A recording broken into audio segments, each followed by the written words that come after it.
Bismillahirrahmanirrahim. Assalamualaikum warahmatullahi wabarakatuh. Alhamdulillah, alhamdulillahilladzi ja'ala lakumul arda firasya was samaa'a binaa'a wa anzala minas samaa'i maa'an fa akhraja bihi minas thamarati rizqan lakum fala taj'alu lillahi andadan wa antum ta'lamun. Asyhadu an la ilaha illallah wa asyhadu anna Muhammadan 'abduhu wa rasuluh. Allahumma salli wa sallim wa barik ala nabiyyina Muhammad wa ala alihi wa ashabihi ajma'in. Subhanaka la ilma lana illa ma 'allamtana innaka antal alimul hakim. Bapak Ibu jamaah salat maghrib yang dicintai oleh Allah, puji dan syukur marilah kita panjatkan kehadirat Allah Subhanahu wa taala yang masih memberikan kita kenikmatan berupa nikmat sehat serta nikmat sempat. Sehat dan nikmat sempat merupakan dua nikmat yang manusia sering lalai. Nikmat sehat itu merupakan mahkota, yang mahkotanya itu hanya bisa dilihat oleh mereka orang-orang yang sakit. Serta nikmat sempat, karena boleh jadi di luar sana ada orang-orang yang ingin sekali meluangkan diri untuk bisa menuntut ilmu, tetapi karena kondisi dan keadaan mereka tidak sempat. Maka bersyukurlah kepada Allah di mana kita semua diberikan nikmat, dua nikmat yang paling sering manusia lalai kepadanya. Salawat serta salam marilah kita sanjungkan kepada baginda Nabi Allah Muhammad sallallahu alaihi wasallam, seorang nabi yang diutus oleh Allah untuk semua manusia. Wa ma arsalnaka illa kaffatan linnas basyira wa nadhira. Bapak Ibu yang Allah cintai, pada malam hari ini kita akan lanjutkan pembahasan tentang hadis Arba'in yang dihimpun oleh Imam An-Nawawi, yang pada kesempatan malam hari ini kita akan membahas tentang hadis nomor 17. An Abi Ya'la Shaddad ibn Aus, dari Abi Ya'la Shaddad bin Aus radhiyallahu anhu, semoga Allah meridhoinya. Dari Rasulullah sallallahu alaihi wasallam qala, dari Rasulullah sallallahu alaihi wasallam beliau bersabda, innallaha sesungguhnya Allah kataba satu akar kata dengan kutiba, kataba mewajibkan, al-ihsan berbuat baik, ala kulli syai atas segala sesuatu. Jadi Allah Subhanahu wa taala mewajibkan kita untuk senantiasa berbuat baik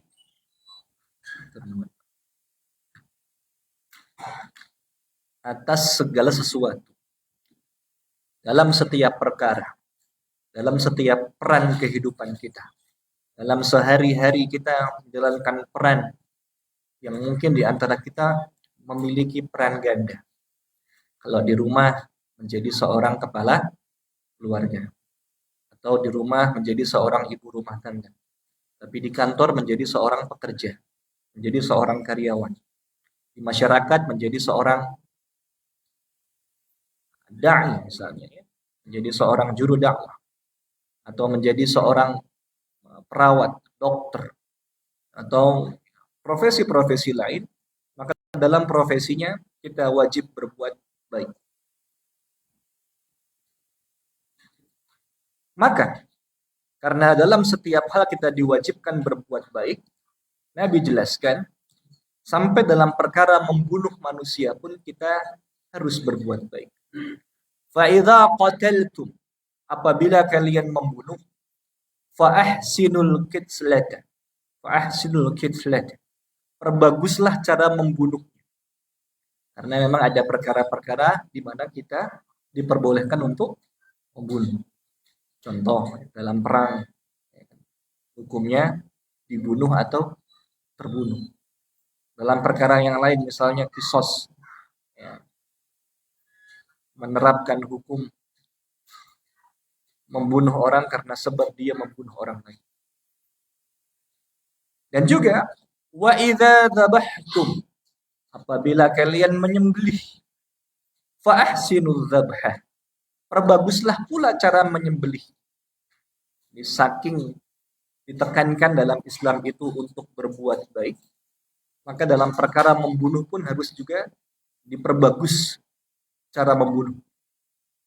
Ketika menyembelih diperbagus cara menyembelih.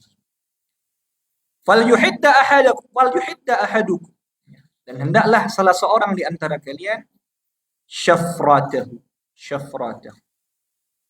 mengasah atau menajamkan pisaunya. Wal yurih dhabihat, serta membuat hewan sesembelihannya itu dalam kondisi yang nyaman ketika mau dieksekusi, ketika mau disembelih. Rawahu Muslim. Hadis riwayat Imam Muslim. Mari kita lihat penjelasannya. Kita lihat syarah. Qauluhu, sabda beliau sallallahu alaihi wasallam, innallaha, sesungguhnya Allah, katabal ihsan, mewajibkan berbuat ihsan, berbuat baik, ala kulli syai', dalam setiap perkara, dalam setiap sesuatu, dalam segala sesuatu, merupakan hal yang diperintahkan oleh Allah dalam Al-Quran. Di antaranya Al-Quran surah Al-Baqarah, surat kedua, ayat 195, Allah berfirman, A'udzu billahi minasyaitonir rajim. Bismillahirrahmanirrahim. Wa ahsinu, dan berbuat baiklah. Innallaha, sesungguhnya Allah, yuhibbul muhsinin. Yuhibbu, mencintai, al-muhsinin, orang-orang yang berbuat kebaikan. Dalam ayat yang lain, dalam surah yang lain, surat An-Nahl ayat 90, Allah berfirman, innallaha, sesungguhnya Allah, ya'muru, memerintahkan, bil adl, agar kita itu berbuat adil, wal ihsan, dan juga berbuat ihsan, berbuat baik, wa ita'idil qurba, memberi bantuan kepada kerabat dekat, wa yanha 'anil fahsya'i wal munkar, dan mencegah dari perbuatan yang keji dan munkar, wal baghi, dan permusuhan, ya'idzukum, agar dia memberikan pengajaran kepadamu, la'allakum, agar kamu tadzakkarun, mengingat, mengambil pelajaran. Quran surah An-Nahl ayat 90. Maka al-ihsanu diddul isa'ah. Al-ihsanu, kebaikan itu, diddu, adalah lawan dari al-isa'ah. Al-isa'ah artinya kejahatan. Sedangkan perkataan Nabi, sabda Nabi, wa kataba bimakna syara'a. Kataba, mewajibkan, itu maknanya syara'a, maknanya mensyariatkan, mewajibkan. Wa aujaba, atau mewajibkan. Wal ihsanu fiha, dan kata-kata ihsan atau berbuat baik di dalam hadis ini maknanya yakunu aman, bersifat umum. Jadi berbuat baik sifatnya umum dalam segala hal.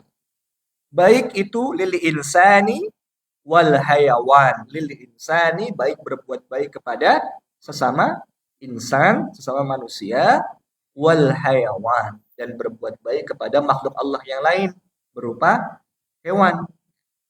Dalam hadis ini tentu dicontohkan manusia dan hewan, tetapi sesungguhnya tidak terbatas pada dua makhluk ini, tapi semua makhluk termasuk tumbuhan. Kita wajib berbuat baik dalam segala sesuatu. Hadirin yang dicintai oleh Allah Subhanahu wa taala. Maka dalam hadis ini dicontohkan berbuat baik sampai pada masalah membunuh. Baik membunuh manusia atau menyembelih hewan. Thumma amara rasul. Thumma, kemudian amara rasul. Rasul perintahkan. Bi ihsani, untuk berbuat baik. Bi ihsanil qitalah, ketika membunuh. Bunuh, tentunya membunuh manusia. Misalnya saat kasus tadi ya, berperang atau kisos. Dalam hal ini membunuh pun harus dilakukan dengan cara yang baik. dengan cara yang profesional, dengan tidak menyiksa.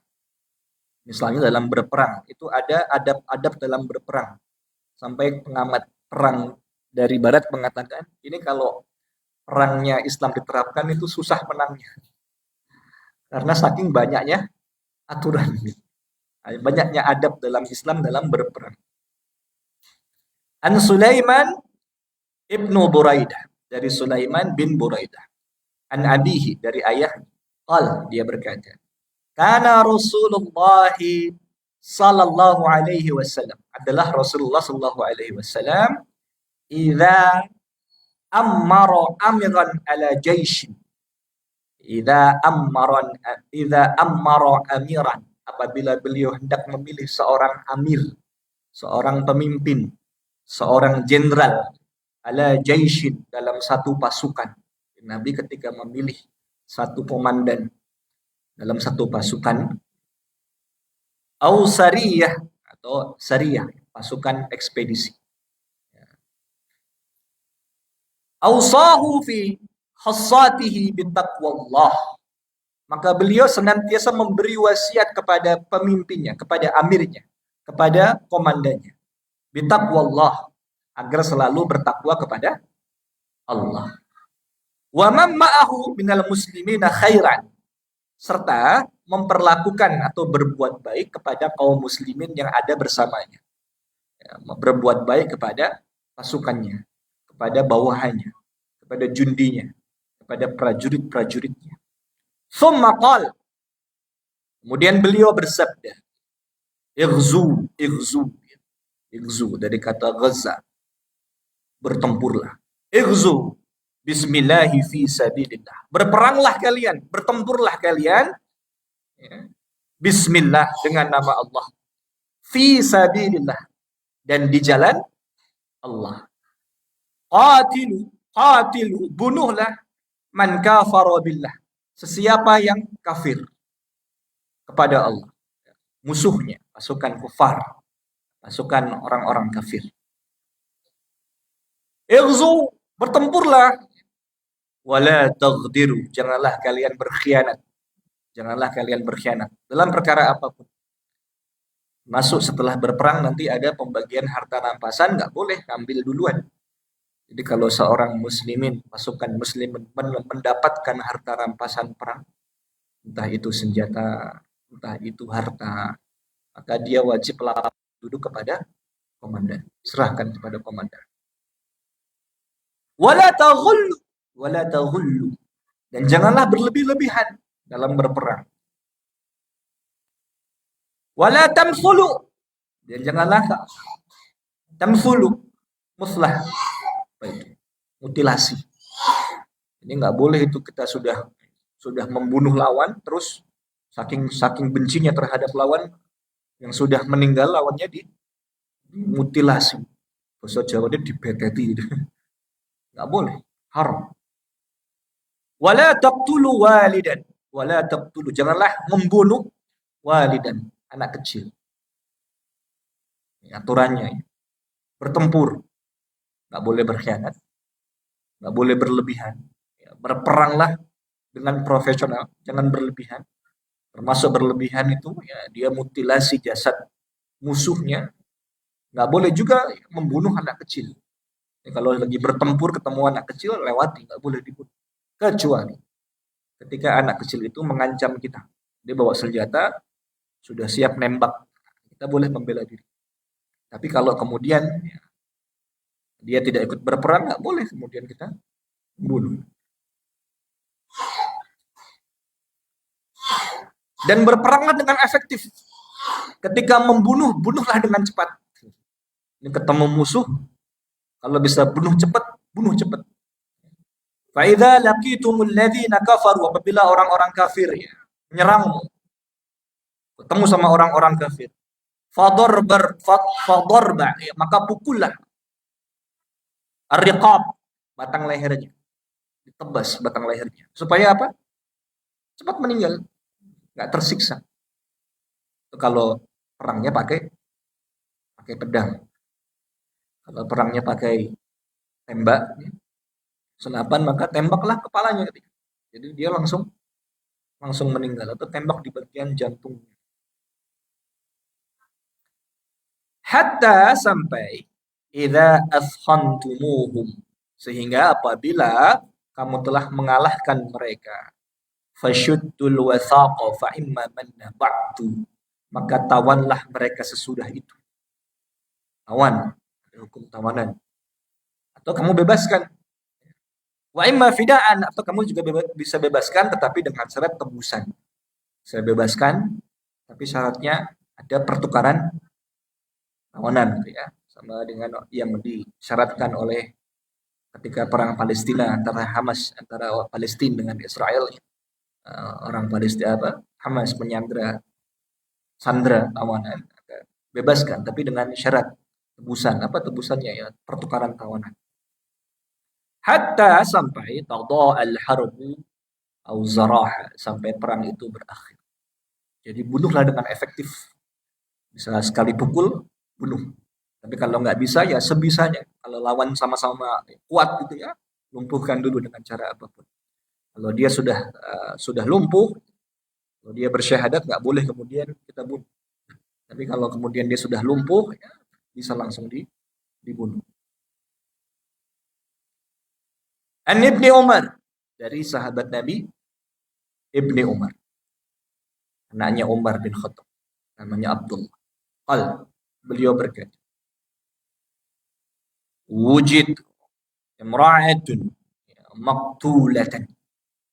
Wujid, telah dijumpai, imra'atun, perempuan, maqtulatan, terbunuh, fi ba'di tilkal maghazi, pada satu pertempuran yang diikuti oleh Rasulullah SAW. Jadi Nabi nampak ada perempuan itu terbunuh dalam peperangan. Maka beliau bersabda, fanaha Rasulullah sallallahu alaihi wasallam. Maka Rasulullah sallallahu alaihi wasallam melarang an qatlin nisa'i wassibyan. Melarang apa? Melarang untuk membunuh perempuan, wassibyan, dan anak-anak pada medan pertempuran. Kalau kita lihat ada perempuan lewat di medan pertempuran, walaupun dia pasukan musuh tapi tidak mengancam, nggak boleh bunuh. Kecuali kalau dia ngancam, kalau dia punya senjata juga yang mau membunuh boleh. Dengan terdesak. Maka haram hukumnya berlebih-lebihan atau berbuat zalim ketika membunuh. Contoh berbuat zalim ketika membunuh itu apa tadi ya? Mutilasi atau menggunakan senjata-senjata seperti senjata fosfor. Pernah dengar? Israel tuh gunakan senjata fosfor untuk menyerang Palestina. Dari atas tuh diturunkan bom fosfor yang kalau kena itu melepuh semua badan kita, keluar asap, itu nyiksa, nggak boleh. Ya ini orang Yahudi ya, bukan orang Muslim, dia nggak punya aturan. Atau menggunakan bom kimia, senjata kimia, atau senjata biologi yang memungkinkan orang yang kena itu meninggal semua. Jadi yang meninggal bukan hanya orang yang berperang dengan kita, tetapi juga orang-orang lain nggak terlibat. Perempuan, anak-anak semuanya meninggal. Kalau yang digunakan itu senjata kimia. Karena kan tidak pandang bulu ya. Ketika sudah bercampur di udara kayak virus, meninggal semua. Nggak boleh. Ini orang Muslim nggak boleh. Tentara Islam nggak boleh ya, menggunakan senjata-senjata terlarang. Bom fosfor, senjata kimia, biologi. Nggak boleh juga memutilasi mayat. Ya, dulu pernah dialami oleh baginda Nabi. Pak D beliau, ya, yang namanya siapa? Hamzah bin Abdul Muttalib dalam perang Uhud itu syahid, ditombak oleh suruhannya Hindun. Waktu itu belum Islam. Maka dimutilasi jasad karena ayahnya Hindun itu meninggal dalam perang Badar, mau balas dendam ini Hindun karena bapaknya mati dulu di perang Badar, di perang Uhud dibalas. Yang membunuh ayahnya itu Hamzah. Maka kemudian ketika wafat itu ya ditombak oleh Wahsy, itu dibedah Pak dadanya.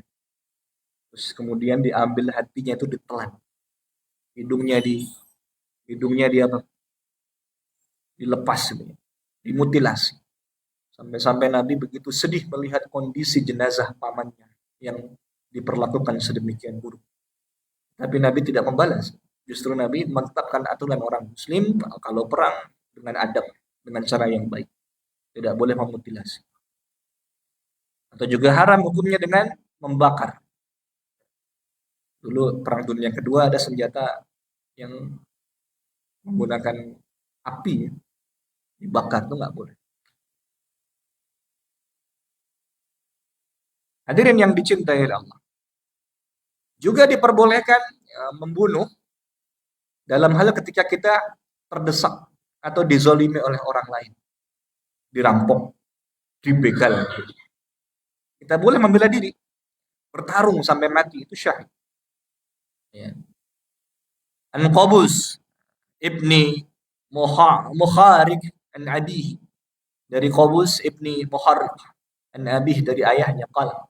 Beliau berkata, "Wasami'tu Sufyan ats-Tsauri." Saya mendengar Sufyan ats-Tsauri yuhadditsu bihadzal hadis, mengabarkan dengan hadis ini. Beliau berkata, "Ja'a," telah datang, "rajulun," seorang laki-laki, "ilan Nabi sallallahu alaihi wasallam," kepada Nabi sallallahu alaihi wasallam. Faqala ar-rajul, dan seorang laki-laki ini berkata, "Ya'tini fayuridu ilayya." Ar-rajulu ya'tini fayuridu ilayya. Ada seorang laki-laki yang mau merampok harta. Sekarang ya apa ya? Begal, rampok gitu ya. Maling. Maka Nabi bersabda, Nabi menjawab, "Dzakkarhu billah." Dzakkarhu billah. Beri dia pelajaran untuk ingat pada Allah. Suruh dia ingat Allah. Itu step yang pertama, cara pertama. Nggak boleh ingat kalau dosa. Orang ini berkata, fa illam yadzakkar, apabila dia lupa, nggak mau ingat Allah, dia tertutup akalnya, terkuasai oleh hawa nafsunya untuk merampok, gimana Nabi? Maka Nabi menjawab, fasta'in alaihi man haulaka minal muslimin. Minta tolong sama orang-orang muslim di sekitarmu. Ibu-ibu dijamret, keburu lari itu tukang jamretnya. Bu, teriak pun, tolong. Orang ini berkata, fa illam yakun hauli ahadun minal muslimin, ya Nabi. Kalau pas nggak ada orang lain, nggak ada yang bisa dimintain tolong. Maka Nabi bersabda, fasta'in alaihi bisultan. Minta pertolongan pada sultan, pada penguasa, pihak yang berwajib. Langsung telepon polisi. Atau kalau ada pos polisi, langsung ya minta tolong sama polisi. Fa'inna sultanu. Ya Nabi, kalau nggak ada polisinya, malingnya keburu pergi, atau dia bawa senjata, saya keburu dibunuh. Maka beliau bersabda, qatil duna malika hatta takuna min syuhada'il akhirah atau tamna'a malak. Beliau bersabda, bertarunglah demi hartamu sampai engkau syahid, sampai engkau mati, menjadi syahid akhirat, atau kamu berhasil mempertahankan hartamu. Jadi boleh kita membunuh dalam perkara ditodong senjata, diambil hartanya, mau diambil handphonenya, mau dibegal motornya, kita punya ilmu bela diri, lawan. Kalau kita mati syahid. Tetapi ingat, haram hukumnya main hakim sendiri. Jadi kalau kita sudah bertarung gitu ya, atau mungkin ada orang lain yang ikut bantu kita untuk melawan rampok ini, sampai rampok ini sudah dilumpuhkan, udah nggak bisa apa-apa, tidak boleh kita berbuat zalim, main hakim sendiri, dikebuki sampai meninggal, nggak boleh. Atau bahkan kalau di Indonesia itu sering ya, paling ketangkep terus dia kan Pak, bakar, nggak boleh, itu dosa. Disiram pakai minyak tanah sampai dibakar, nggak boleh. Termasuk ketika Pak polisi gitu ya, mau ngejar maling, kan ada prosedurnya kan, supaya orang ini selamat. Yang pertama diapakan, Pak? Kasih tembakan peringatan dulu. Deh, tetap lari. Diapakan, Pak? Tembak kakinya dulu. Dor. Tembak kakinya masih melawan, dia bawa pistol juga, boleh tembak langsung. Lumpuhkan, bunuh, nggak apa-apa. Hadirin yang dicintai oleh Allah Subhanahu wa taala. Nah, itu contoh berbuat baik ketika membunuh. Yang dicontohkan ketika menyembelih. Maka dalam syarahnya dikatakan wadzabhati, atau ketika menyembelih, fa'ihdadi syafrah. Caranya berbuat baik dengan menyembelih itu yang pertama, tajamkan pisaunya. Asah pisaunya sampai tajam. Karena kalau pisaunya tidak tajam, itu menyiksa hewan. Jadi sakitnya lama karena nggak putus-putus. Karena kata Nabi, sebaik-baik sembelih itu secepat-cepatnya sembelih. Prosesnya cepat. Jadi kalau tajam itu cepat, dia terpotong dua saluran makanan dan udara ini terpotong. Cepat meninggal. Nah, kalau nggak diasah, lama meninggal. Cara ngetes pisaunya gimana? Cara ngetes pisaunya kalau udah tajam atau belum itu untuk ngupas ini, Pak, kertas. Kalau sudah tajam itu kertas akan terpotong sendiri. Tanpa Bapak harus potong, itu disentuhkan itu sudah terpotong. Ciri pisaunya sudah tajam. Kemudian wa ihdadi syafrah, tajamkan pisaunya. Wa irahati dzabihah wa irahati dzabihah, membuat hewan kurbannya nyaman. Gimana caranya supaya hewan kurbannya itu nyaman? Ada adabnya. Contohnya ada pemisahan ruang. Jadi kalau Idul Adha di masjid kita itu ruang transit kambing atau sapi dengan tempat penyembelihan jangan jadi satu, Pak. Itu kambing dan sapi melihat temannya disembelih, udah stres duluan. Pernah lihat ada kambing nangis, melihat temannya disembelih, habis ini apa? Nggak boleh. Jadi satu caranya ada adab. Jadi ruang tunggu, ruang transit, dan ruang pemotongan itu nggak boleh jadi satu. Itu adab pre-kehewanan. Wa hadha mithlun min amthilati iqa'il ihsan. Hal ini misalun, permisalan atau contoh min amthilati iqa'il ihsan. Satu permisalan contoh berbuat ihsan. Inda qatlil insani, pada saat membunuh al-insan, manusia, al-mustahaq, yang memang dia berhak lil qatli, dibunuh. Wa dzabhil hayawan, dan menyembelih hewan, wa dzalika bisuluki ashalit turuq, dengan cara yang paling mudah, dengan cara yang paling membuatnya itu cepat meninggal, cepat mati. Allati yakunu ba'izhabun nafs, berusaha untuk melenyapkan jiwa, nafs, min ghairi ta'dzib, tanpa harus menyiksanya terlebih dahulu. An Muhammad, dari Muhammad ibni Sirin, bin Sirin, anna Umar, sungguhnya Umar radhiyallahu anhu, semoga Allah meridainya, ra'a rajulan, melihat seorang laki-laki, yajurru syatan liyadhbahaha, dengan membawa seekor kambing yang mau disembelih. Fadarabahu, laki-laki ini memukuli kambing itu. Waqal, dan kemudian Umar berkata, Sabha la ammalak ila mauti sawqa'an jamilan, perlakukanlah kambing ini dengan cara yang baik menuju kematian yang baik, enggak boleh dipukul-pukul.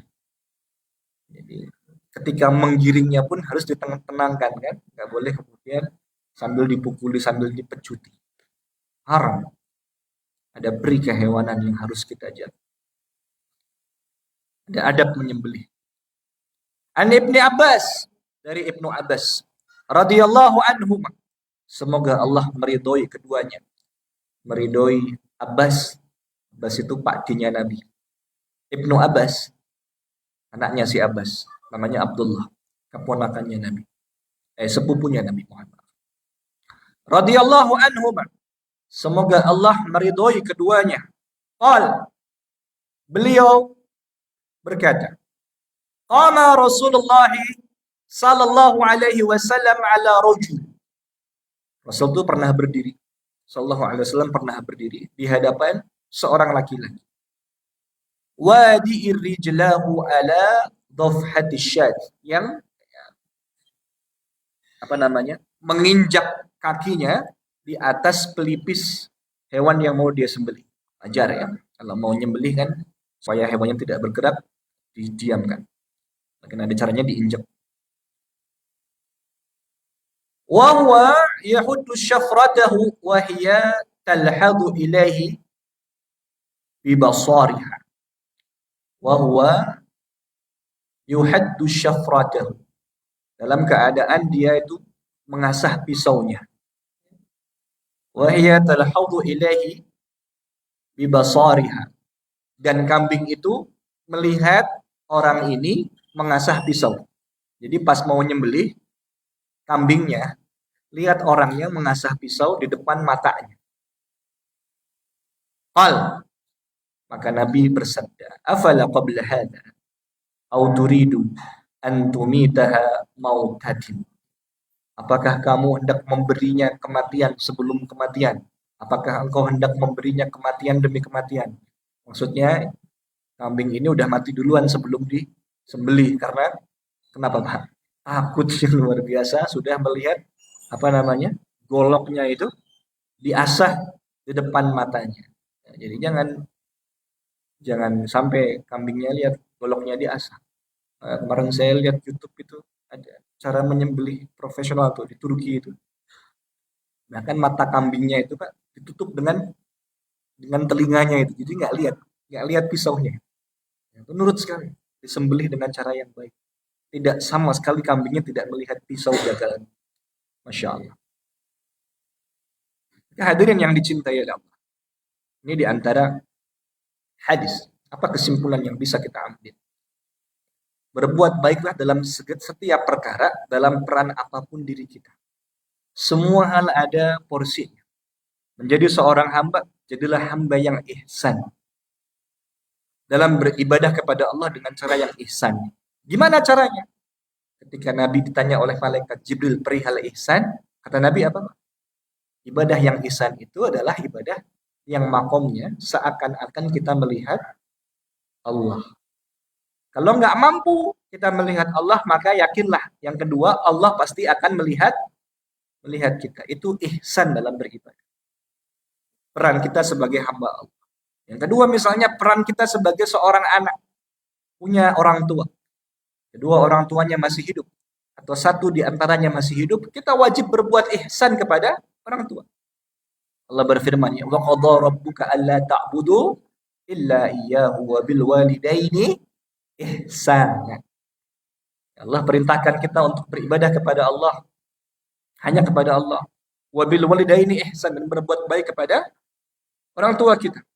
Bahkan dalam ayat itu disebutkannya, ketika kedua orang tua kita itu sampai berusia lanjut dalam pemeliharaan kita, maka jangan sekali-kali mengatakan perkataan apa?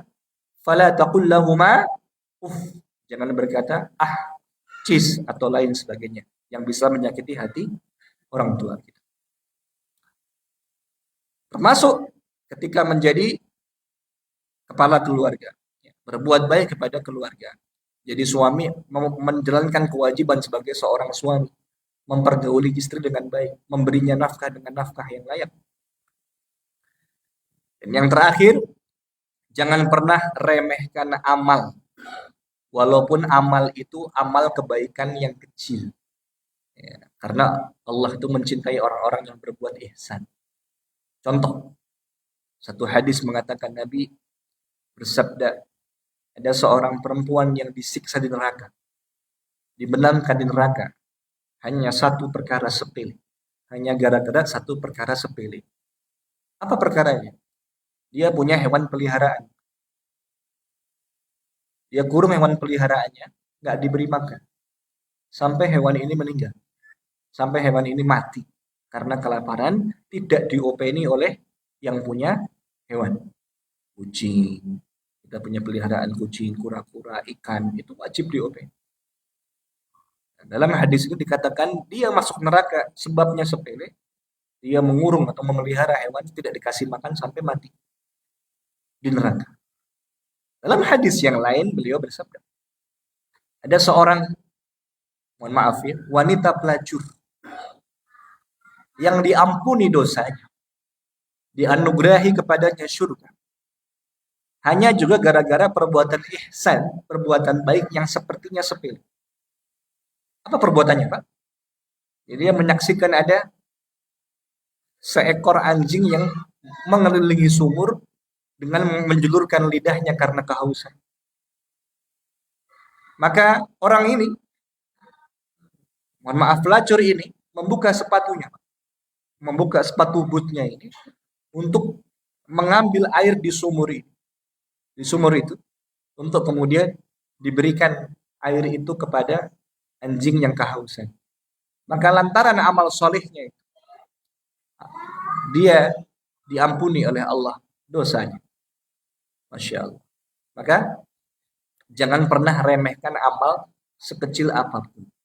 Karena boleh jadi amal yang sepertinya sepele di mata kita, boleh jadi amal itu yang akan menghantarkan kita menuju ke surga. Ya, belum tentu amal yang besar ya, amal jihad, amal dakwah belum tentu. Tapi amal yang sepertinya sepele kayak bapak dan ibu itu ya, datang kajian, datang awal menghidupkan AC, atau misalnya menggelar karpet, kemudian kerja bakti gitu ya, mengvakum karpetnya. Mungkin boleh jadi nanti amal itulah yang di hadapan Allah menjadi amal yang dahsyat dibandingkan dengan amal yang kita anggap itu besar, sedekah dengan jumlah yang fantastis. Tapi nanti di hadapan Allah ternyata justru amal yang kecil lah yang justru menolong kita di hadapan. Maka jangan pernah remehkan amal sekecil apapun. Baik, Bapak dan Ibu yang dicintai oleh Allah, demikian yang bisa saya sampaikan. Kurang lebihnya saya mohon maaf. Wabillahi taufiq wal hidayah. Wassalamualaikum warahmatullahi wabarakatuh.